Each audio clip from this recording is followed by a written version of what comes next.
বাংলাদেশের স্বাধীনতাকেই চায় নাই, তাদের কাছে এখন আমাদেরকে গণতন্ত্রের শিক্ষা নিতে হবে। একটি অত্যন্ত গুরুত্বপূর্ণ নির্বাচন হতে যাচ্ছে, আর 10টা সাধারণ নির্বাচনের মতো এই নির্বাচনটি হবে না। তা আপনারা নিশ্চয়ই ইতিমধ্যে বলা হয়ে গিয়েছে যে বাংলাদেশ জাতীয়তাবাদী দল বিএনপির প্রাথমিক মনোনয়ন যে তালিকা, সেই তালিকায় ঢাকা 6 আসন, সূত্রাপুর কোতোয়ালি, গ্রেটার সূত্রাপুর কোতোয়ালি পুরনো আসনটি, সেখানে আমাকে ধানের শীষের প্রার্থী হিসেবে প্রাথমিকভাবে বাছাই করা হয়েছে। আমি আপনাদের মাধ্যমে যে আমাদের ধানের শীষের প্রার্থী কে হলো সেটি বড় বিষয় নয়, যাকেই চূড়ান্তভাবে মনোনয়ন দেওয়া হবে তার পক্ষে আমরা দেশব্যাপী সকলেই আমরা আমাদের যার যার নিজস্ব জায়গা থেকে কাজ করে যাব ইনশাআল্লাহ, এবং ধানের শীষের প্রার্থীদের বিজয়ী করার জন্য আমরা প্রচারণা সহ আমাদের সকল রাজনৈতিক কর্মকাণ্ড করে যাব। তারপরেও যেহেতু আমাকে প্রার্থী করা হয়েছে, আমি আমার পক্ষ থেকেও কয়েকটি বার্তা আপনাদের মাধ্যমে দিতে চাই। সেটি হচ্ছে যে প্রথমেই যেটি বলছিলাম, যেহেতু একটি অত্যন্ত গুরুত্বপূর্ণ সংসদ হবে, এই সংসদে অনেকগুলা সংস্কার প্রস্তাব যেগুলো উত্থাপিত হবে বলে আমরা আশা করতে পারি, এবং সেগুলোকে পাশও করা হবে বলে আমরা বিশ্বাস করি। এই সংস্কারগুলো হলে আসলে বাংলাদেশের আগামী দিনের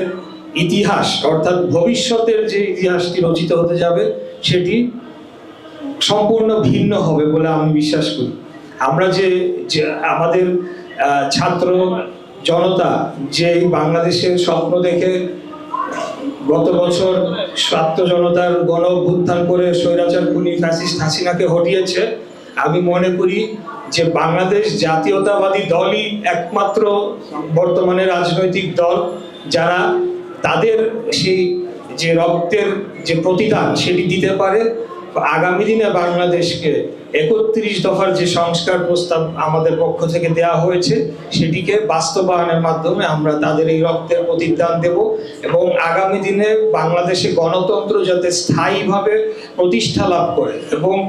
আর কোনোদিনও যাতে কোনো ফ্যাসিবাদী বা কোনো স্বৈরাচারী শক্তি তারা বাংলাদেশের ক্ষমতাকে, রাষ্ট্র ক্ষমতাকে কুক্ষিগত করে তারা এই দেশের লুটপাট তন্ত্র কায়েম না করতে পারে, সেটার জন্য যে সকল সংস্কারের প্রয়োজন, যেমন তত্ত্বাবধায়ক সরকারকে স্থায়ীভাবে প্রতিষ্ঠা করা এবং বিরোধী দলের মত নিয়ে নির্বাচন কমিশনারকে নিয়োগ দেওয়া, এই ধরনের অনেকগুলো প্রস্তাবে কিন্তু ইতিমধ্যে বাংলাদেশ জাতীয়তাবাদী দল একমত হয়েছে ঐক্যমত্য কমিশনে দীর্ঘ 9 মাস বিভিন্ন বৈঠকের পর। তারপরে আপনারা দেখেছেন যে এই ঐক্যমত্য কমিশন এবং বিশেষ